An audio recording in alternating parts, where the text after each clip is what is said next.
ከ3 አመት በፊት ከዛ በፊት ኢትዮጵያ ውስጥ የሚሰሩ ማናጀሮች በሙሉ ከኢትዮጵያ ሲሰሩ ኢትዮጵያ አትሌቲክስ ፌዴሬሽን ፍቃድ ይሰጣቸው ነበር እና ከ3 አመት በፊት ያው ክሶችን ከሰውዛ ፍቃዱ ከሁሉም ፌዴሬሽኖች አገሮች ተነጥቆ ወርልድ አትሌቲክስ ፍቃድ የሚሰጥበትና እኛ አገልግሎት ብቻ የምንሰጥበት አሰራር ነበር። ይሄም አሰራር ትክክል እንዳልሆነ በተለይ ለእንደ ኢትዮጵያ አይነት ሀገር ከዚህ ከቪዛ ጋርና ከህገወጥ የሰዎች ዝውውር ጋር ተያይዞ ከገንዘብ አትሌቶችን ገንዘብ ይዞ ከመጥፋት ጋር ተያይዞ እሱንም ሰፊው ተወያይተን የጋራ መግባባት ላይ ተደርሶ የተጨማሪ ጥናት ተደርጎ ስልጣኑ ወደ ፌዴሬሽኑ እንዲመለስ ተጨማሪ ማብራሪያ ይቅረብልን በሚል እሱንም በዛ ደረጃ ተስማምተናል። ከዛ ባለፈ እንግዲህ ኢትዮጵያ አትሌቲክስ ፌዴሬሽን እጅግ በጣም ወደ ኋላ የቀረንበት እነ ኬንያ አትሌቲክስ ፌዴሬሽን በጣም እየሰሩበት ያለው ትልልቅ ኢንተርናሽናል ውድድሮች በሀገራቸው ያካሂዳሉ። ለምሳሌ ኬንያ 4 በጎልድ ሌቭል ደረጃ ውድድር አላት። ናይሮቢ ማራቶን፣ ኪፕኬኖ ክላሲክ የአንድ ቀን ውድድር፣ ግማሽ ማራቶንና ክሮስ ካንትሪ አላት። እኛ ግን ምንም አይነት ውድድር የለንም። ስለዚህ አትሊስት አንድ ውድድር እንኳን የዋን ዴይ ሚቲንግ የሚለውን ለመፍጠር በጣም ሰፊ ስራዎችን ለማድረግ ሞክረናል። እሱም እንግዲህ ከተሳካ በዚህ አመት ካልተሳካ ለሚቀጥለው አመት ለማድረግ እንሞክራለን። እንግዲህ የተደረገበት ምክንያት ያው በይበልጥ ትራክ የስቴዲየም ስላልነበረን ነው። የኛ ሀገር ያው ትልልቅ ውድድሮችን ሳታዘጋጅ ቀረችበትና እሱንም እንግዲህ ለመቅረፍ ስቴዲየማችንን ጨርሰን ለመቅረፍ ያው ጥረት ተደርጓል ማለት ነው። በተጨማሪ በፌዴሬሽናችን ያው የቅሬታ አሰጣጥ ችግሮች ነበሩ። ቅሬታ ሲቀርቡ ቅሬታ የሚፈታባቸው ችግሮች ትንሽ ሰፋ ያሉ ነበሩ። እሱንም ለመፍታት በአትሌቶች ምርጫ አሰላለፍ ላይ ቅሬታ ያቀረቡ በስልጠና ዝግጅት ከፌዴሬሽኑ ጋር አንዳንድ ነገሮችን እነሱንም ስርዓት ባለው መልኩ ለመፈታት ተሞክሯል። በአጠቃላይ እንግዲህ በዚህ ውድድር ላይ 35 አትሌቶች ተሳታፊ ነበሩ። ከላይ የተጠቀሱት እንዳለ ሆኖ ያው እንደ ሀገር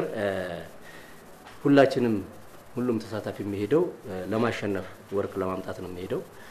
ግን ያው እንደተለመደው እቅዶች ይታቀዳሉ። በታቀደው እቅድ መሰረት የፌዴሬሽናችን ያቀደው 3 ወርቅ 4 ብርና 4 ነሐስ አቅደን ነበረ። በወርቅ ደረጃ ምንም አላመጣንም። በብር 2 አሳክተናል፣ በነሐስ 2 አሳክተናል። እንግዲህ ይሄ በአጠቃላይ ያገኘነው ውጤት ነው። ያው ከዛ በተረፈ አብዛኞቹ ያው ዲፕሎማ ያገኙበትና በተወሰነም ደግሞ ባልተለመደ መልኩ አትሌቶቻችን አብዛኞቹ ማለት ይቻላል ከአቋም በታች የተወዳደሩበት ማጣሪያዎችን ለማለፍ የተቸገርንበት እንደገናም ደግሞ ማጣሪያዎች ላይ የሚያቋርጡ አትሌቶች የታዩበት ነበረ። እሱም ያው መጥፎ እንትን ነው። ወደፊት እንግዲህ በስፋት የምናየው ይሆናል ማለት ነው። ከዛ በተረፈ የታዩ ክፍተቶች የአትሌቶች ምርጫ እንግዲህ እንደምታውቁት ኢትዮጵያ የምትመርጠው ከ5000 ሜትር በታች በሚኒማ በዛው አመት ውስጥ በተደረገ ባመጡት በሚያስመዘግቡት ፈጣን ሰዓት ነው። 10000 ሜትር ደግሞ ዓለም ላይ ውድድር ስለጠፋ ኢትዮጵያ በፊት ሄንግሎ የሚባል ሆላንድ ውስጥ እዛ እናዘጋጅ ነበረ። ባለፉት አመታት 2 አመት ደግሞ ስፔን ሀገር ውስጥ እናዘጋጅ ነበረ። የዚህ አመት ውድድር ስፔን ላይ ያቀደን ነበረ። ግን የተለያዩ ፍላጎቶች መተው ወርልድ አትሌቲክስም እዛ ስፔን ለምናደርገው ውድድር ኢትዮጵያ አትሌቲክስ ፌዴሬሽን ወርልድ አትሌቲክስን ጠይቆ ነው ካላንደር ላይ የሚገባውና የሚመዘገበው። ስለዚህ ወርልድ አትሌቲክስም ካላንደር ላይ አልመዘገበም ስላለ ማጣሪያ ማድረግ አልቻልንም። ያው ያሉንን ሰዓቶች ባላቸው ብቃት ለመምረጥ ተቸግረናል ማለት ነው፣ ያው ችለናል ማለት ነው። ከዛ ባለፈ የአሰልጣኞች ምርጫም ባስመረጠ በሚል ነው። እሱም እንግዲህ የነበረ ስለሆነ በተቻለ መጠን እጅግ አስቸጋሪ የነበረ ለመምረጥም አንዳንድ ጊዜ አትሌት የሚዋዋሱበት ብዙ የተለመዱ ነገሮች ነበሩ። በተወሰነ ደረጃ ለመቅረፍ ተሞክሯል። ግን ደግሞ ብዙ አሰልጣኞች ለምሳሌ አንድ አሰልጣኝ አንድ አትሌትም ይዞ ውድድሩ ጋር ለመሄድ ከሁለትና ከሁለት በላይ ያስመረጠ አትሌት ነው የሚለው አንድ ያስመረጡ ነበሩ። እነሱ ለማቀናጀት ትንሽ የተቸገርንበት ሁኔታዎች ነበሩ። አሰልጣኞች በጋራ የመስራት ምንም አይነት ፍላጎት የለም። ከዛ ባለፈ ያው አብሮ ለመስራት ጥረቶች ሞክረናል። በተለይ ትሬኒንግ በሚጀመርበት ሰዓት በተለይ ያው ዝርዝር እንኳን እንደዚህ ባይባልም ተሞክሯል። ጠንካራ ፊልድ በተለይ በወንዶች 10000 ትሬኒንግ በሚጀመርበት ሰዓት አብሮ እንዲሰሩ በጣም ጥረት አድርገናል። ያው ሁሉም ፍላጎት ባፋቸው ይላሉ፣ ግን ፍላጎት የለም። ፌዴሬሽኑ ያው ሌላ አስገዳጅ ውስጥ ከሚገባ ያለውን እናስቀጥል ባልነው መሰረት በዛ ሄደን ያው ዋጋ ከፍለናል ማለት ነው። ሁሉም ላይ ያን አይነት ስህተቶች ነበሩ። እንግዲህ እነኛ ስህተቶች ተቀብለን ባለው በተለመደው ለማስቀጠል ሄደናል። ከዛ ባለፈ ውድድሩ የሚዘጋጅበት ወቅቱም አካባቢውም ይታወቃል። ሙቀታማ ነው፣ ሂዩሚዲቲ ያለ። በእኛ በኩል እንደ ፌዴሬሽኑ በእኛ ጊዜ ለምሳሌ ሶደሬ አካባቢ እንሄዳለን፣ ወደ ሞጆ አካባቢ እንሄዳለን፣ ወደ ወንጂ እንሄዳለን። ያንን አይነት ሲስተም እንዲከተሉ ጥረት አድርገናል። በጀት መድበናል፣ ትራንስፖርት አዘጋጅተናል። አብዛኛው ግን ፈቃደኛ አልነበረም። በግላችን ሄደን እንሰራለን የሚል አይነት ነገር የሚያመጡ አሉ። የተወሰኑም ደግሞ ሄደው ይሰራሉ። እነኛ ነገሮች በጣም ክፍተቶች ነበሩ። ከዛ ባለፈ እነኚሁ የግል አሰልጣኞች ሀገራዊ ስሜት ያው ብዛት የለም፣ አይታይም። ይሄም አንዱ ትልቅ አትሌቶች እስከ መጨረሻው ድረስ እንዳይታገሉ ጥረት ያደረገ፣ አትሌቶቹም ደግሞ ሀገራዊ ስሜት በደንብ እንዲኖራቸው በተሻለ መጠን እኛ አንድ ቀን ከባህልና ስፖርት ሚኒስቴር ጋር ሆነን የሞራል እንዲያነቃቃ በሚል አንድ ዝግጅት አዘጋጅተን ነበር። በግልም ጥረት ተደርጎ ነበር፣ ግን በተወሰነ ደረጃ መቀዛቀዞች የነበረበት ነው። እሱም እንግዲህ ወደፊት ያው በስፋት ሊሰራበት የሚገባ ነው። አብዛኞቹ አትሌቶች ያው የፌዴሬሽኑን ጥሪ ተቀብለው ሆቴል ቢገቡም በተወሰነ ደረጃ ደግሞ ሆቴል ያልገቡ አትሌቶች ነበሩ። ከምንጠብቀው ውጤት አንፃር ያው ምንም ማድረግ ስለማልችል እነኛን ልጆች ተቀብለን ባለው አስቀጥለናል። ያው ወደፊት ግን ይሄ መታረም እንዳለበት አይተናል ማለት ነው። ከዶፒንግ ጋር ተያይዞ ትልቁ ተፈጥሮብን የነበረው ችግር እንግዲህ ዶፒንግ እጅግ በጣም ትልቅ በኢትዮጵያም አንቲ ዶፒንግ ኤጀንሲ ወይም ናዶ የሚባል ተቋም አለ። በወርልድ አትሌቲክስ ዋዳ አለ። በወርልድ አትሌቲክስ ደግሞ አትሌት ኢንቲግሪቲ ዩኒት የሚባል አለ።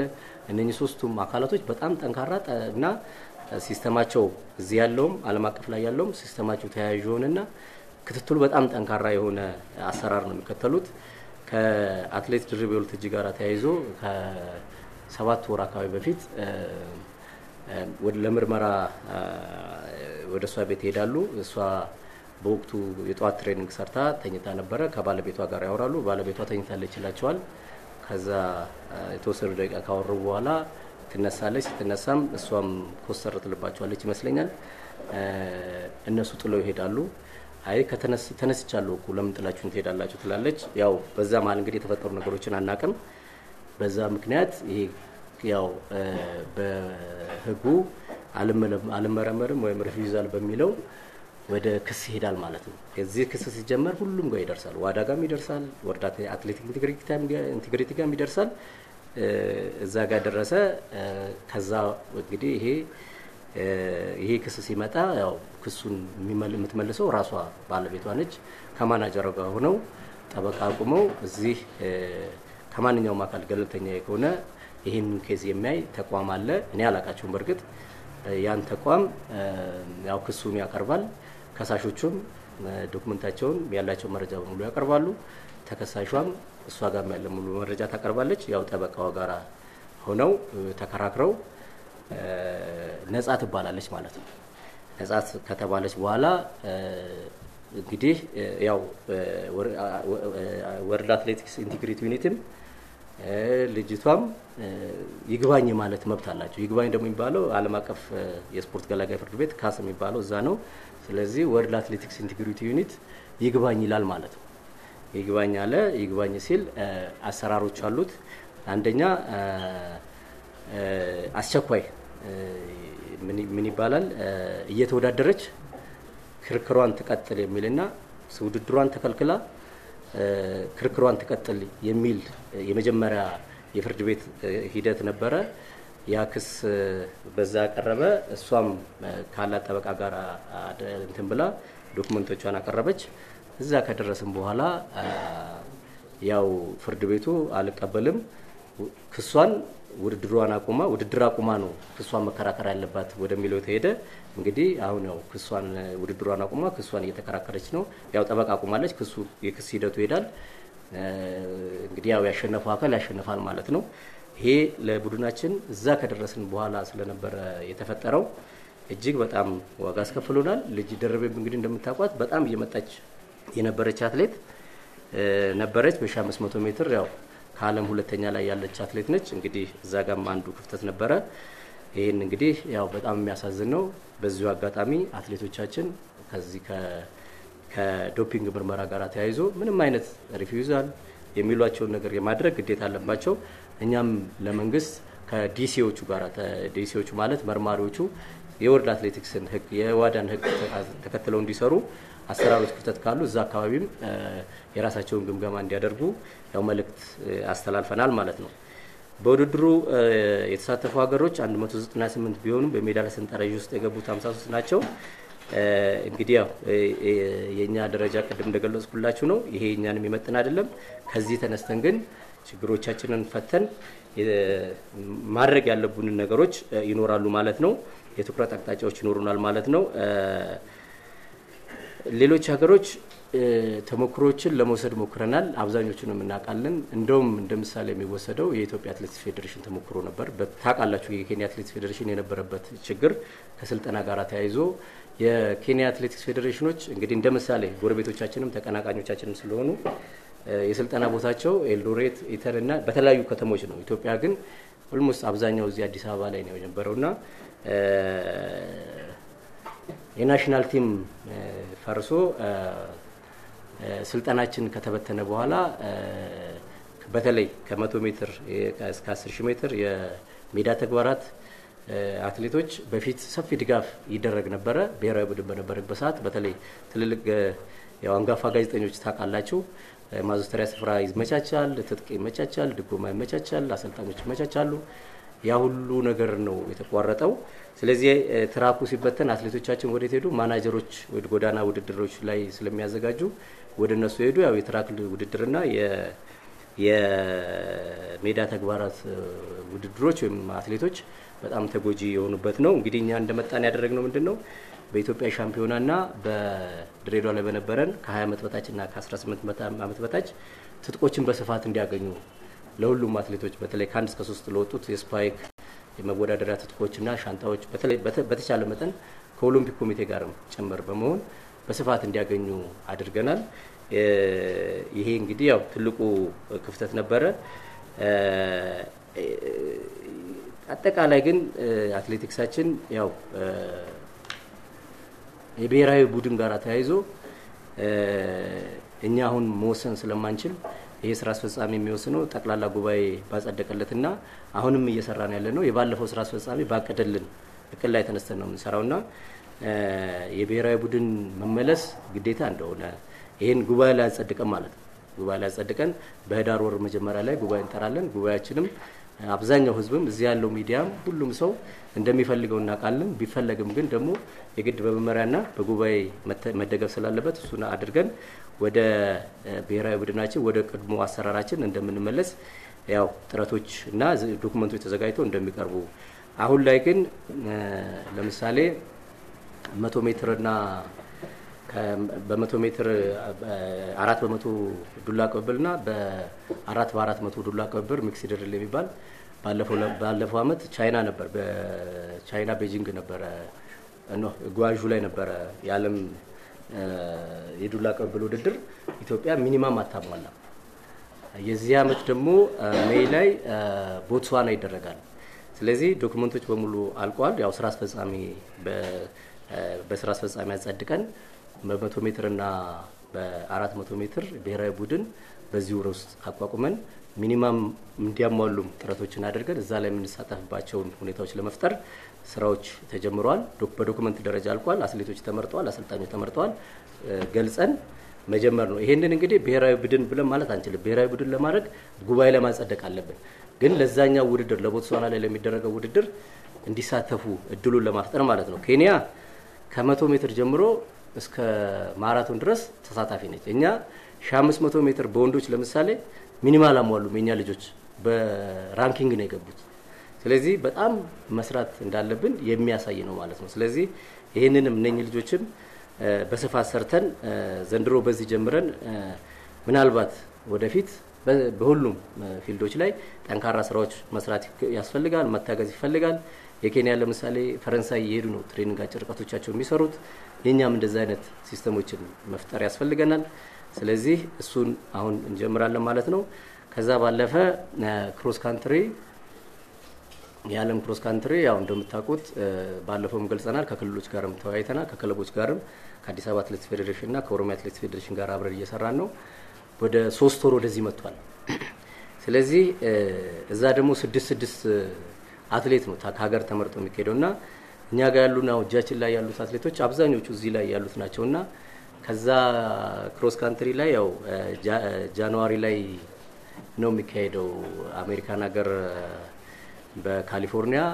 እሱንም በዚህ ወር መጨረሻ ላይ ያሉንን አትሌቶች በሰዓታቸው መርጠን ለዛ ውድድር ዝግጅት ለማድረግ በ10 ኪሎ ሜትር አዋቂ ወንድ፣ በ10 ኪሎ ሜትር አዋቂ ሴት፣ በ6 ኪሎ ሜትር ወጣት፣ በ8 ኪሎ ሜትር ወጣትና 2 ኪሎ ሜትር ደግሞ ሪሊ ያለ አትሌቶችን ሰፋ አድርገን መርጠን ስልጠና ካሁኑ ካልጀመር ውጤታችን እጅግ አስፈሪ ወይም ደግሞ ጥሩ ላይሆን ስለሚችል ውድድሩም ትልቅ ስለሆነ ለሱም ዝግጅት ኦሬዲ ጀምረናል ማለት ነው። አትሌቶቻችንን ሰብስበን እሱን እናደርግና ህዳር ወር ላይ ጃልሜዳ ላይ ያለን እዛ ላይ እነኚህም ተጨምሮ ሌሎችም ተጨምሮ እንደገና የተመረጡትን ደግሞ ቶሎ ሆቴል አስገብተን እዛ ውድድር ላይም ጠንካራ ስራዎች ለመስራት ጥረት እያደረግን ነው የምንገኘው።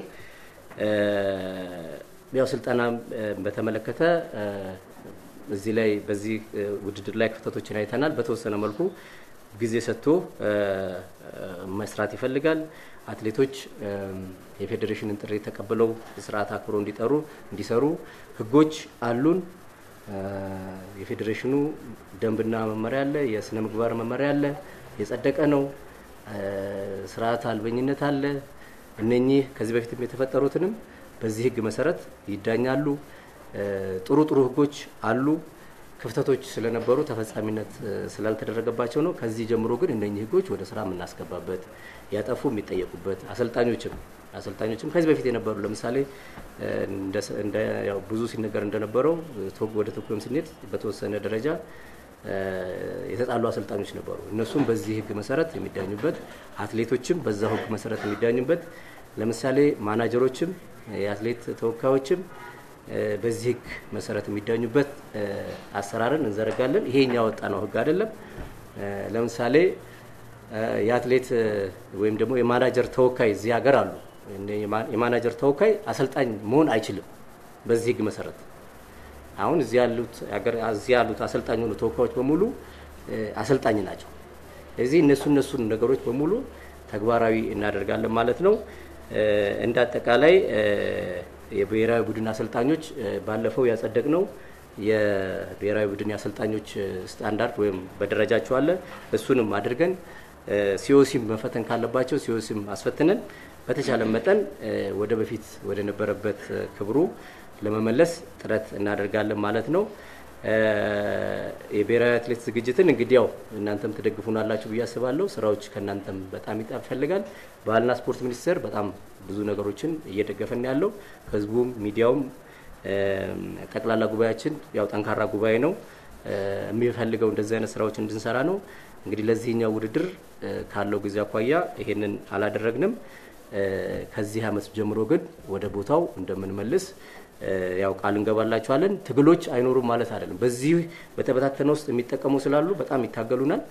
እናንተ ደግሞ ለሀገር የሚጠቅመውን እኛም ለሀገር የሚጠቅመውን እናደርጋለን። ማንም ከሀገር በላይ አይደለም። እነኛን ነገሮች ለማድረግ ጥረቶች እናደርጋለን ማለት ነው። ከዛ ባለፈ ይሄ ፌዴሬሽን አንዱ የተጎዳበት ከ5 አመት በፊት ሪፎርም ለማሰራት ሪፎርም ከተጠና በኋላ የዛሬ 4 አመት ወደ ስራ ሊገባ ሲል ሪፎርሙ የተጠናበት አግባብ ጥሩ ነው። ሰራተኛ የሚመደብበት ጋር ግን ሰው ተኮር ሆነ በሚል ያ ሪፎርም ተጥሏል ማለት ነው። ስለዚህ ያ ሪፎርም አብዛኛውን ነገር አይተናል፣ ጥሩ ነው። ማሻሻያዎች አድርገንበት ጉባኤያችን ላይ አጸድቀን ከጥር ወር ጀምሮ ወደ ስራ እንደምናስገባ ያው ኮዱ ልንገልጽላችሁ እንወዳለን። ሪፎርማችን ስርዓት ባለው መልኩ ካልተተገበረ ያው ስራዎችን መስራት ስለማንችል ወቅቱንም የጠበቀ ስለማይሆን እሱም አንዳንድ ነገሮችን ያልነካ ነው። ለዚህ ዓለም ዋንጫ ይረብሽብናል በሚል ነው። ሪፎርምም ሲባል ያው በጣም ብዙ የሚታገሉት ሰዎች አሉ። እዚህ ተቋም ውስጥ እንግዲህ የተለመዱ አንዳንድ ነገሮች አሉ። አብዛኞቹን ታውቃላችሁ ብዬ አስባለሁ። ከዛ አንፃር ትግሎች አሉ። ቢኖርም ግን ይሄ ግዴታ ነው። ወደ ኋላ የምንመለስበት አይነት ነገር አይደለም። ያንን ካላደረግንም ደግሞ ተቋሙን ወደፊት ማድረግ አንችልም። ወርልድ አትሌቲክስ በጣም በትልቅ ደረጃ በተለይ ኢትዮጵያ ላይ የተደረገው ውድድር ብዙ ነገር ያሳየ ነበርና ይሄ ቶኪዮ ውድድር ለምሳሌ ይሄ ውድድር የተሰጣቸው ቶኪዮ ኦሎምፒክ ላይ ያ ስቴዲየም በዚህ ደረጃ ተዘጋጅቶ ለአትሌቲክስ በዚህ ደረጃ ተዘጋጅቶ በኮቪድ ምክንያት በባዶ ስቴዲየም ነበር የተደረገው። ስለዚህ ያንን በዛ ደረጃ ስለተዘጋጁ ይሄኛው ውድድር ወርልድ አትሌቲክስ ሰጥቷቸው ያንኑ አይነት ዝግጅት ያም ደግሞ እንደዛም ስለተሰጣቸው አመስግነው ጭምር ነው በዛ ደረጃ እንትን የተደረገበትና ወርልድ አትሌቲክስም ራሱን በጣም አፕግሬድ አድርጓል። ፌዴሬሽኖችም በተለይ የሌሎች ሀገር ፌዴሬሽኖችም በጣም አድርገዋል። የኛ አፍሪካ ሀገር ያለው ፌዴሬሽኖች በተወሰነ ደረጃ ክፍተት እንዳለ እዛም ሲገለጽ ነበር። በኢኖቬሽን በኤአይ በጣም ብዙ ስራዎች ሰርተዋል። እነሱም ለማገዝ ዝግጁ ናቸው። እንግዲህ በአጠቃላይ ይሄ ነው ያለን። በቴክኖሎጂም ፌዴሬሽናችንን ለማዘመን እየተሰሩ ያሉ ስራዎች አሉ። በዚህ 3-4 ወር ጊዜ ውስጥ ስራዎችን እንጨርሳለን። በአጠቃላይ ግን በተወሰነ ደረጃ የተወዘፉ ስራዎች ነበሩ። እነሱን ከስር እየፈታን ለመምጣት ሞክረናል። ለምሳሌ ታይምትሮኒክስ የሚባል ነበር። ከ4 ዓመት በፊት ግዢ ተፈጸመ።